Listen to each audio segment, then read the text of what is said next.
అందరికీ నమస్కారం. Telugu tales food and art ఛానల్కి స్వాగతం. ఈరోజు మనం నమక్ పారే అనే సింపుల్ మరియు టేస్టీ స్నాక్ ఎలా చేయాలో చూద్దాం.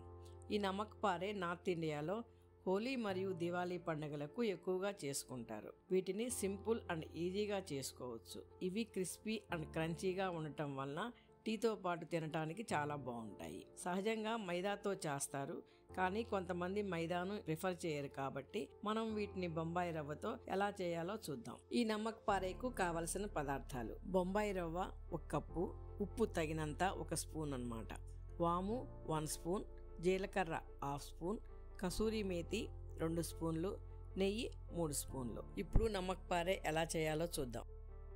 బౌల్లో బొంబాయి రవ్వ తీసుకొని అందులో ఉప్పు, క్రష్ చేసుకున్న జీలకర్ర, వాము, కసూరి మేతి వేసి బాగా కలుపుకోవాలి. ఇవి బాగా కలిసిన తర్వాత వేడి నెయ్యి వేసి మరలా కలుపుకోవాలి.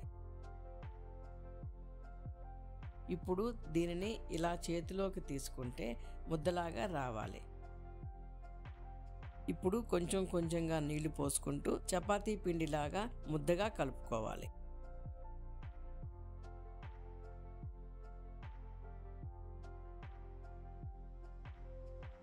ఇప్పుడు ఈ బౌల్ మీద మూత పెట్టి 10 నిమిషాలు ఉంచితే రవ్వ నాని సాఫ్ట్ గా అవుతుంది. 10 నిమిషాలు అయిపోయిందండి. ఇప్పుడు పిండిని బాగా కలుపుకుందాం. ముద్ద కలుపుతూ ఉన్నప్పుడు ఇలా విడిపోతూ ఉంటే నీళ్లు తక్కువ పోసి కలిపామని అర్థం. ఇప్పుడు కొంచెం మైదా, 1 స్పూన్ వాటర్ వేసి బాగా కలుపుకోవాలి. కలుపుకున్న తర్వాత మళ్ళా మూత పెట్టి ఒక 5 నిమిషాలు ఉంచుకోవాలి. 5 నిమిషాలు అయిపోయిందండి. ఇప్పుడు మనం ఆ ముద్దను తీసుకుని రోల్ చేసుకోవడానికి సరిపోయేటట్టు చిన్న చిన్న ముద్దలుగా చేసుకోవాలి. ఇప్పుడు ఒక ముద్దను తీసుకుని చపాతీలాగా చేసుకుందాం.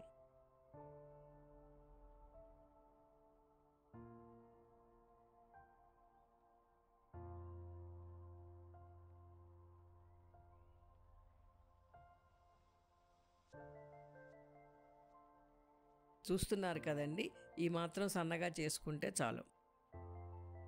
ఇప్పుడు 4 పక్కల అంచుల్ని స్ట్రైట్గా కట్ చేసుకోవాలి. నేను చూపించిన విధంగా దాని మీద నెయ్యి వేసి చేత్తో ఈవెన్గా రాసుకుని మైదా పిండి జల్లుకోవాలి. ఈ విధంగా జల్లుకున్న తర్వాత నేను చూపించిన విధంగా ఫోల్డ్ చేసుకోవాలి.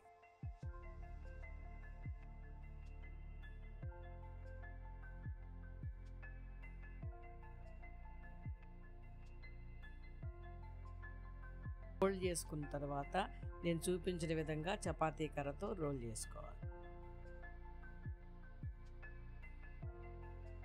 ఇప్పుడు చాకు తీసుకుని ఈ విధంగా సన్నగా ముక్కలుగా కట్ చేసుకోవాలి.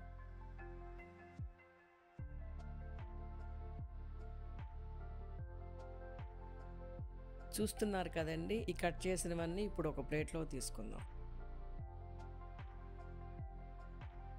ఇప్పుడు స్టవ్ వెలిగించుకుని బాండీ పెట్టుకుని డీప్ ఫ్రై సరిపోయిన ఆయిల్ పోసుకుని నూనె కాగిన తర్వాత కట్ చేసి ప్లేట్లో పెట్టుకున్నవి దాంట్లో వేసి సన్నం సగ మీద గోల్డెన్ బ్రౌన్ కలర్ వచ్చే వరకు వేయించుకోవాలి.